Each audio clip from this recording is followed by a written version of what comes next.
Ya lo anunciábamos hace un rato con el senador y presidente de la UDI, Javier Macaya, acá en el estudio. Senador, muchísimas gracias por la gentileza de estar acá. Buenas tardes ya, Iván. Buenas tardes ya. Oiga, esta es la primera entrevista que da después de lo que pasó con su padre en términos judiciales, después de la condena por 4 delitos de abuso sexual. Primero, ¿qué piensa de ese veredicto?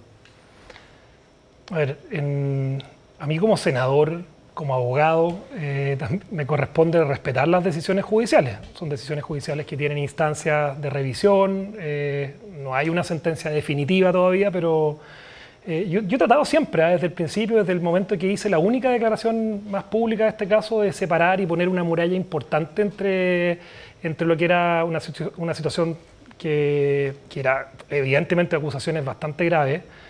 Pero esa muralla yo la puse fundamentalmente porque se trata de personas menores de edad que están involucrados en este tema, pero con todo el conocimiento de lo que es la situación, ya no como senador, no como abogado, no hablando ni de presunción de inocencia, sino que como hijo.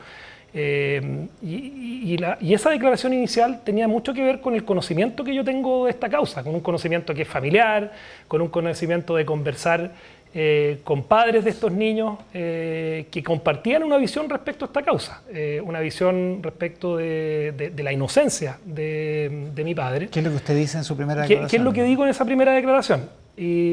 Pero cuando hay una definición judicial, yo no soy de los que cuestionan las decisiones de los tribunales de justicia. Ahí hay una defensa legal de mi padre que tiene que asumir eso, es una defensa que él tiene para efectos de utilizar todos los mecanismos para que esa causa tenga las situaciones que él estime convenientes.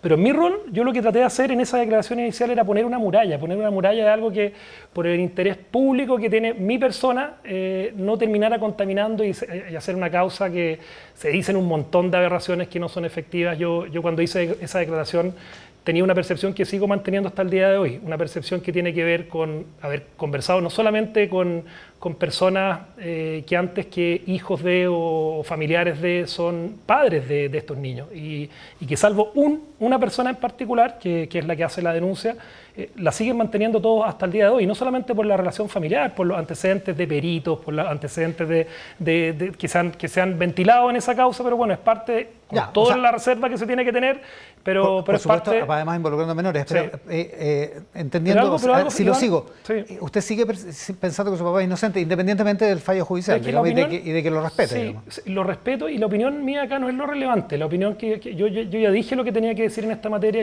Usted entenderá, Iván, que salvo que yo fuera un marciano, este es un tema súper doloroso. O sea, para cualquier hijo de una persona que sea acusado de situaciones como esta, verse involucrado en este tipo de situaciones, evidentemente yo como hijo estoy del lado de mi padre, tengo una situación de dolor familiar que es compartida. Acá no hay ninguna división familiar, no hay personas que se hayan puesto en bandos, porque se han dicho muchas aberraciones. Sí. Ahí y particularmente las redes sociales, con poco cuidado. Yo quiero hacer una separación de lo que es el universo de las redes sociales y en general, salvo excepciones, los medios de comunicación, incluso a mis colegas de trabajo, las personas con las que trabajo en política, que han sabido hacer esa separación del rol de una persona que tiene un cargo, que es diferente además a las situaciones que puedan afectar a un miembro de su familia. Ahora, dicho eso, ¿usted mantiene la declaración inicial, digamos? ¿No cree que haya sido una imprudencia eso? ¿Sabes lo que pasa, Iván? Que en términos... Yo no puedo aparecer cuestionando una definición judicial que, fíjate que además, incluso en derecho estricto, una persona se presume inocente, una garantía constitucional, y eso es lo que dijimos en esa declaración inicial, hasta que no haya una sentencia condenatoria que sea definitiva. Incluso en este estado actual procesal, que imagínate lo doloroso, mi padre está hoy día privado de libertad, está en la cárcel de Rancagua, sin ningún privilegio, que siempre se decía aquí por el hecho de ser una persona con recursos. Incluso esta semana se ventiló, yo lo vi mucho, incluso lo dijo la Fiscalía, que había un peligro de fuga, persona que ha cumplido siempre con todas las etapas, con todos los requerimientos judiciales, pero de nuevo, es una persona independiente, separada de mi persona. Yo tengo un rol público que no necesariamente debiera convertir este caso en un caso de interés público. Quizás sí en interés del público. Yo entiendo que son cosas diferentes, pero...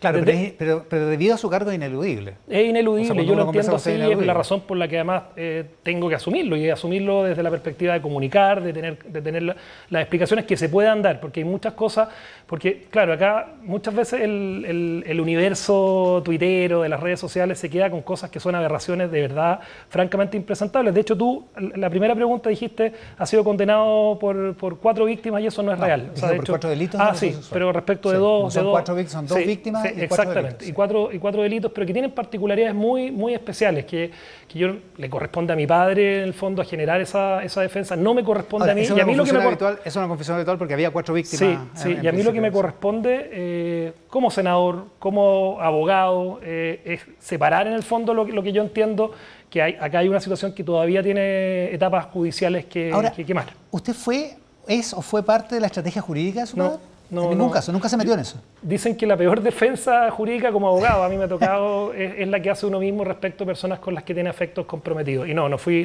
parte de esa estrategia.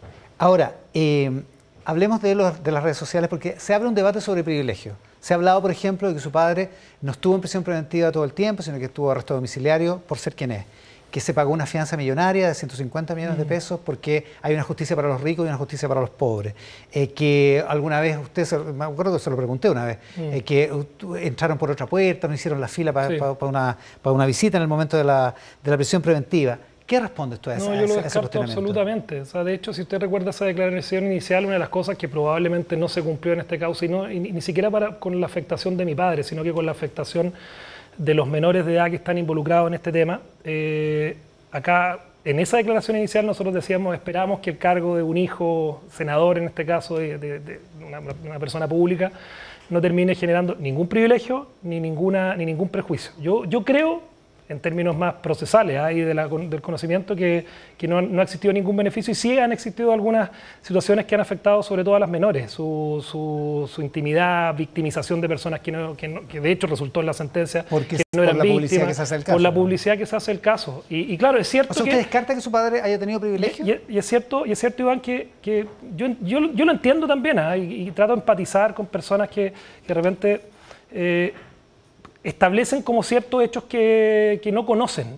Yo te lo digo, en mi conocimiento de esta situación, en el conocimiento se hablaba de material pornográfico. El otro día una figura de una radio, una persona que es conocida por hacer este tipo de declaraciones, decía que mi padre era parte de una secta que distribuía material, o sea, cosas que no tienen ningún asidero en la realidad. Acá es una situación que parte por una situación familiar de una persona que es grabado en un entorno familiar. Y a partir de eso se genera grabado sin su consentimiento, grabado con pruebas y con un video que es bastante editado, pero son cosas que al final, por eso yo creo que es importante tener toda la cautela de separar lo que es la situación de una persona que tiene que defenderse, que tiene el derecho a defenderse, que hay un principio constitucional que es la presunción de inocencia, y sin ningún privilegio, pero al mismo tiempo sin ningún prejuicio por este tema. Ahora, sí, su padre, en unas pocas declaraciones que hizo, en este periodo, dijo, si no fuese por el cargo de mi hijo, esta causa no existiría.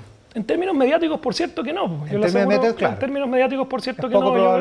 No existiría. O sea, yo conozco situaciones de... ¿Pero usted cree que su padre se refería a eso? Sí, absolutamente. No a una cuestión política. Absolutamente. Y como cualquier chileno, uno cuando es objeto de una acusación de esta gravedad, porque no es una acusación simple, una acusación que involucra los temas más importantes, nosotros como familia, y te lo digo a nombre de mi familia, porque es parte también de lo que conversé con ellos antes de venir acá, nadie en mi familia es ni negacionista, ni hace vista gorda, ni trata... porque hubo un medio de comunicación que hizo que casi que la familia se había dividido respecto a este tema, diciendo que había que esconder debajo de la alfombra. O sea, al contrario, hay psicólogos, peritos, hay muchas personas que comparten la misma opinión que yo tengo, pero, y aquí hago la distinción, si hay una sentencia judicial, lo que le corresponde a cualquier chileno, y más a un senador de la República, es respetarla. Y con mayor razón, si es que eventualmente el día de mañana esa sentencia se convierte en una sentencia definitiva. Eso todavía no ocurre, y hasta que eso no ocurre, también, y hay un principio constitucional.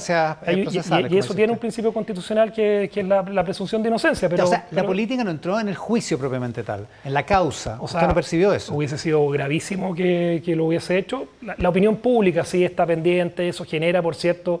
Yo creo que es una cuestión que hay que estudiarla, de cómo la opinión pública, casos que son de alto interés, finalmente terminan generando a través de las redes sociales, a través de los propios medios de comunicación, muchísimo más interés y probablemente presión sobre las personas que son tomadores de decisiones, las personas que son entes públicos, fiscales, lo que le corresponde al propio Poder Judicial. y tienen que abstraerse. Y yo creo que es fundamental que esas personas, cuando tienen que ponderar los antecedentes de un caso, no de del de Jadwe, del de cualquier persona, más allá de los colores políticos, tienen que abstraerse, porque en eso probablemente la justicia de otros países, la norteamericana, que se basa fundamentalmente en criterios donde no hay tanto criterio, sino que hay jurisprudencia establecida en ciertas materias, uno conoce con antelación más o menos cómo van a actuar los tribunales de justicia en Chile, y es un tema de estudio. Yo creo que este caso en el futuro, ojalá cuando ya no haya cautela, la identidad de los menores que están involucrados, va a ser un caso de estudio de cómo el interés público generalmente hace que la visibilización de estas causas terminen generando, por cierto, un efecto. Hay una dimensión que es inevitable respecto a la visibilización cuando hay personas célebres involucradas, digamos. En este Gracias caso, por lo de célebre. En el caso de usted, digamos, si usted es senador de la República, no se me haga. Hay también una dimensión política que está expresada en las redes sociales, pero que se expresó físicamente en los rayados que hubo fuera de la UDI cuando se conoció el veredicto, en el caso de su padre. Cuando eso ocurrió, ¿a usted no se le pasó por la mente que tenía que renunciar a su cargo de presidente de la UDI? Fíjate que no. Perdona lo impertinente, te hago la pregunta. ¿Tú crees que yo tenga que renunciar a la presidencia de la UDI por un tema que involucra a un familiar? Es irrelevante lo que yo crea, pero sí creo que es una pregunta posible. Es una pregunta posible, pero mira, los desafíos, y en eso yo por lo menos he tenido una característica durante toda mi vida, de asumir mis desafíos con responsabilidad. Por mucho dolor que uno pueda tener, uno tiene que sacar adelante. Yo tengo una responsabilidad con 50.000 electores de la región de O'Higgins que me eligieron senador, tengo una responsabilidad con un partido que me dio la responsabilidad de sacar adelante. Hoy día, en una etapa que no es menor, tenemos una responsabilidad, estamos a una semana del cierre de la inscripción municipal.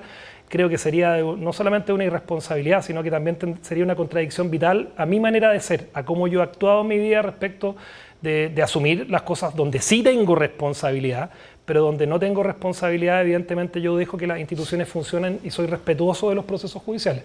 Usted dice bien, las cosas donde sí tengo responsabilidad, usted no tiene responsabilidad en esto, en la conducta de su padre eventualmente, la conducta que lo ha llevado a este proceso judicial y que ha tenido un veredicto, digamos, en este caso.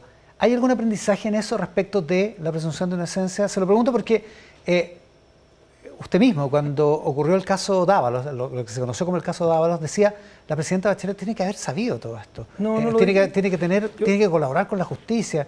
O sea, fíjate, yo, Iván, he tenido desde chico en política, ya llevo harto tiempo, llevo 13, 14 años, a partir del 2010.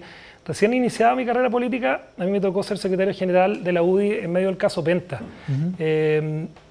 Yo siempre he sido extremadamente cauto respecto de las situaciones que tienen que ver con personas incluso antagónicas políticamente. En el caso de la presidenta Bachelet, no recuerdo haber hecho una declaración que la tratara de involucrar políticamente a propósito del caso Cabal. Hay una declaración suya que dice, es imposible que ella no supiera eso. Sí, pero incluso usted revise mis declaraciones de prensa a propósito del caso del alcalde Jadwe. Es lo mismo. Yo no creo que el hecho de que una persona sea familiar o el interés público de un caso tenga que tener incidencia en decisiones de los tribunales de justicia que tienen que estar absolutamente abstraídas de cualquier cuestión y consideración política. Y sobre la presunción de inocencia, no quiero que volvamos a discutir sobre la carta de la UDI, está en la Constitución eso, está en la Constitución.